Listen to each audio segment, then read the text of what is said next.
रक्षाबंधन का त्योहार मनाते हैं। ये क्या तुक हुआ कि बहन भाई को रक्षा इसलिए बांधने जाती है कि उसकी रक्षा करेगा भाई। भाई की रक्षा कौन करेगा? एक बहन कह रही थी कि मैं रक्षाबंधन के दिन गई अपने भाई को बांधने के लिए, रक्षा सूत्र इंतजार कर रही थी। पता लगा कि कहीं कामवश गए हैं, मोटरसाइकिल पर गए हैं। कुछ देर के बाद पता चला कि उसकी मृत्यु होगी, उसका शव लेकर आ रहे हैं। जिस भाई से मैं अपनी रक्षा के लिए गई थी उसकी रक्षा भी नहीं हो पाई, वो अपने नहीं कर सका। तब उसने ज्ञान हुआ, तब वो कहती है कि सचमुच हम कति भूल में थे। अपने भाई को भी कहा बेटा भाई आजा, तू भी भगवान का राखी बांध और मैं भी बांधू, यानी नाम लो और ये रक्षा सूत्र आपका सदा साथ देगा, भाई का भी बहन का भी। और बेमतलब बातें कर रखी। उस रक्षाबंधन के दिन किसी का भाई नहीं है तो रोती है कोने में बैठकर वो बहन। फिर ये बात का सिस्टम, जिस बहन का भाई नहीं है वो दूसरों के मुंह की तरफ देखती है, कौन आएगा हमारे घर। तो पुण्यात्माओं, ये बेमतलब की बकवाद, ये जग की रीत से हमने वापस हटना है और अपने जीवन को नए सिरे से सेट करना होगा। यदि भक्ति करना चाहते हो, समाज के भाव में बहना है तो नो प्रॉब्लम, आप कुछ भी करो, वो आपकी मर्जी, लेकिन भक्ति नहीं चलेगी। तो इस प्रकार हम इन क्रियाओं से भी सावधान होना है, अपने आप को बचा के रखना है, तब हमारी भक्ति प्रफुल्लित हो। फिर क्या बताते हैं कि असंग जन्म तन मरत्या होगे और जीवित क्यों ना मरे रे। एक तो ये जीवित मरना, इस ज्ञान आधार से सब बकवादें छोड़ देंगे। जिस समय ये दास गांव गांव में घर घर में जाके पाठ करते थे 3 दिन का, यानी 500 यज्ञ करते थे फ्री ऑफ कॉस्ट, किसी से कोई पैसा नहीं लेता था क्योंकि दास सर्विस करता था। और जैसे सैटरडे संडे की छुट्टी होती थी उनमें जाकर के लाभ उठाता था।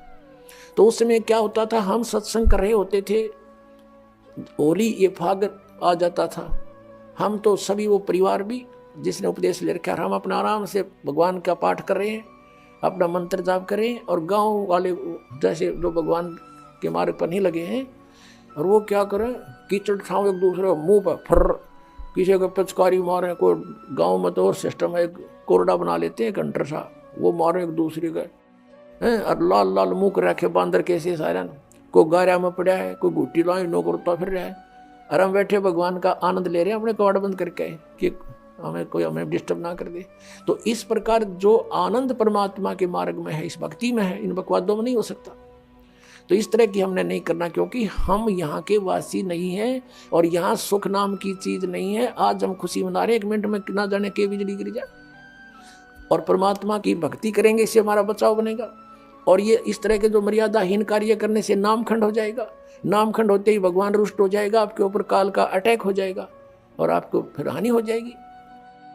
तो इस डर से हमने अपना यहाँ टाइम पास करना है और भक्ति की ख्यास करना है, भक्ति बढ़ाते रहना है, धर्म पुण्य जो भी क्रियाएं बताइए सभी करते रहना, आखिरी सांस तक करना पड़ेगा आपको। और दूसरे टाइप से जो जीवित मरना है, कि जैसे आप जी देखते हैं कि नाइट सर्विस में यानी रात्रि सेवाओं के अंदर बसों में व्यक्ति जाते हैं और फिर सुबह शाम तक वापस आ जाते हैं।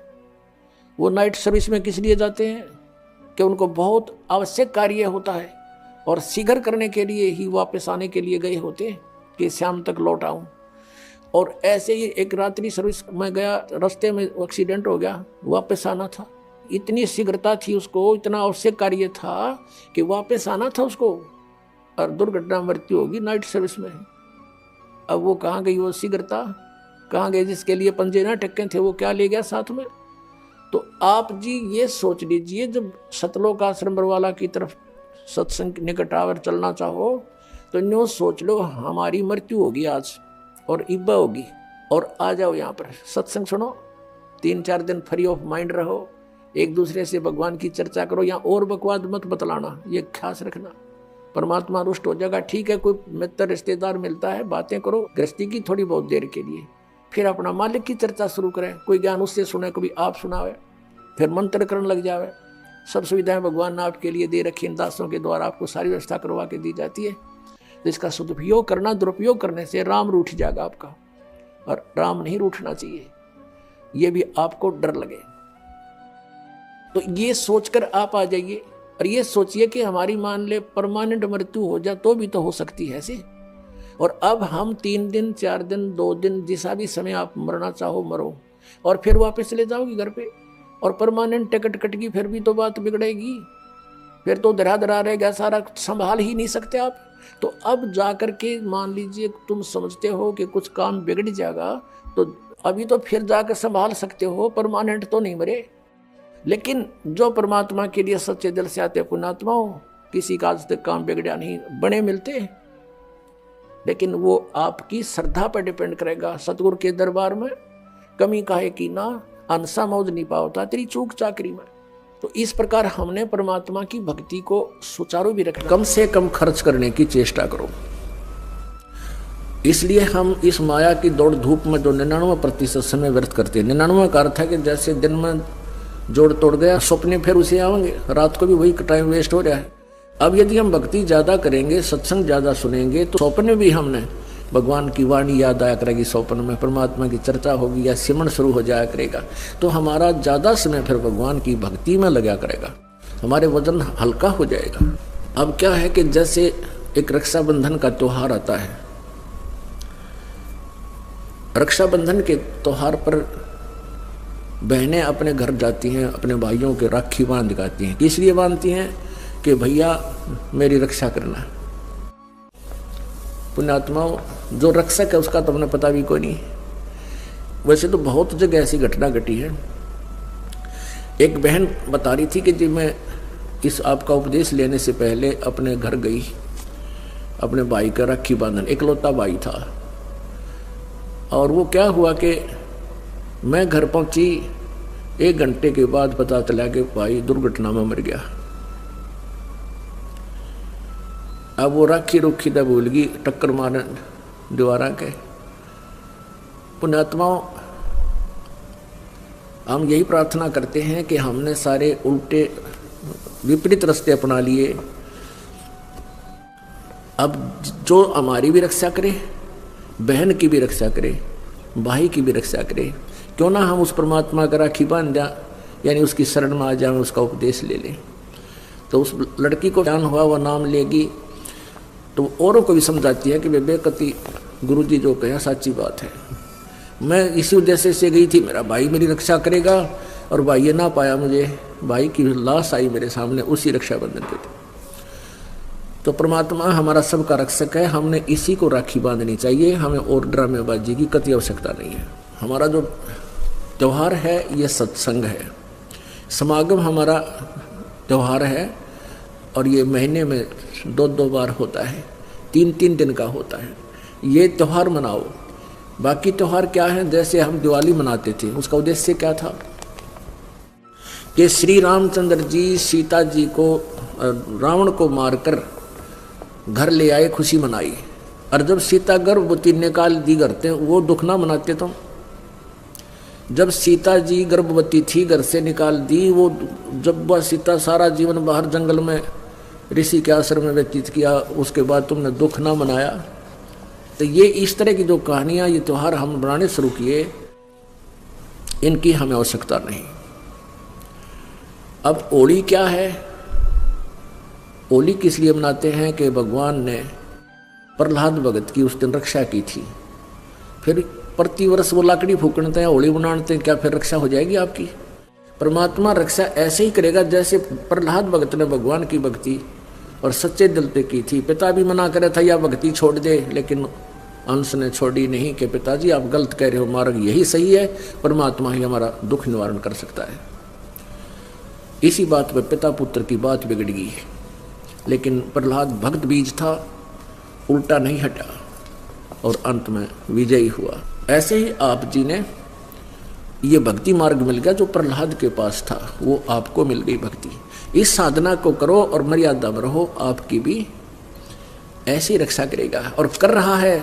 यहाँ हजारों की संख्या में ऐसे प्रमाण आपको दिखा दें जहाँ परमात्मा ने रह रहकर रक्षा की है, पल पल पर रक्षा की है। तो पुण्यात्माओं, पहले तो हमने ये इस तरह के जो हमारे अपने आप हमने मकड़ी वाला दाड़ा पूरे के इसमें आप फंस बैठे, इसको हल्का करो, इस तरह की ड्रामाबाजी बंद करो, और बीड़ी, शराब, मांस, तम्बाकू ये कभी भी नहीं छूना चाहिए।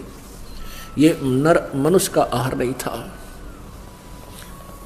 ये तो मनुष्य जो है ना पशु बना देता है। शराब जो है, तम्बाकू है, कोई भी जो चीज़ है नशा करती है। और तम्बाकू का प्रयोग तो बहुत बुरा बताया है। शराब पीना महादोष है, परस्त्री गमन, दुराचार ये महाअपराध हैं, इस जीव के लिए हानिकारक है। रिश्वत लेना, चोरी करना, ठगी करना, ये इस तरह की जो बकवाद हमने लगाई इनको हटाना है। क्योंकि जिस कहते हैं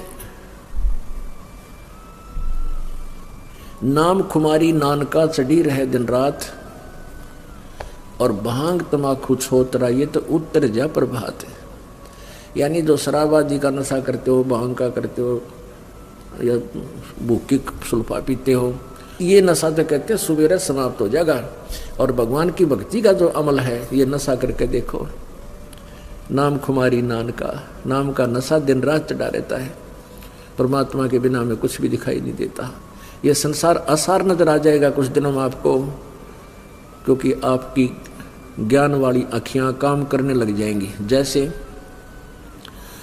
ये शरीर क्या है, इसमें हार्ड, मांस और रक्त, विष्टा, पेशाब, बलगम, गंध ये लपेट के इसके अंदर भरकर ऊपर ये चाम लपेट रखा है। इसके ऊपर इसने जरा सा खुर्च कर देख लो अंदर क्या कुबाड़ भरा है इसमें, ये पालिश कर रखी है, हमें मूर्ख बना रखा है। आपको कभी कोई कुत्ता मरा हुआ देखा हो सड़क के ऊपर एक्सीडेंट में, और उसकी आंतें इतने लंबे दूर तक पड़ी और वो चाम सड़क के चिपक जाता है, गोप टट्टी कहीं निकल कर पड़ी हुई है। तो पुण्यात्माओं यही जुगाड़ आप जी के शरीर में है। और हम इस काल ने हमारे को यहाँ इतना मूर्ख बना रखा है कि हम इसी शरीर के ऊपर लगे रहते हैं, इसके ऊपर हर तरह से श्रृंगार करने में, फंड करने में। परमात्मा की भक्ति अगर इस मिट्टी तक कर ली तो यह मिट्टी सफल है, अन्यथा इस मिट्टी का कोई यूज नहीं। कहते हैं पशु के चाम की पातन बन जा, पातन कहते हैं जूतों को, और नौबत और नंगाड़ा, यानी पशु के चाम का ये बाजा बजाने के ढोलक ढालक भी बन जाते हैं। लेकिन नरदे ही किसे काम ना आवे, जलबज हो जा छारा, या मनुष्य का चाम तो ये भी काम ना आवे। इतना घटिया है ये शरीर, यदि इससे परमात्मा की भक्ति नहीं की। परमात्मा की भक्ति भी सतनाम से, सच्चे नाम से, पूर्ण संत से उपदेश लेकर की जाए तब इसकी सफलता है। तो कुछ दिनों के बाद आपको यह संसार बिल्कुल असार नजर आने लग जाएगा, आपकी ज्ञान वाली आँखियाँ खुल जाएगी। ये मिट्टी जो हमें मिली है, ये मनुष्य शरीर, ये सस्ता नहीं है। यदि इससे भक्ति की जाती है तो ये बहुत काम की चीज़ है। इसका एक श्वास कितना कीमती है। कबीर साहब कहते हैं, कहता हूँ कई जात हूँ और कहूँ बजा कर ढोल, और सांस खाली जात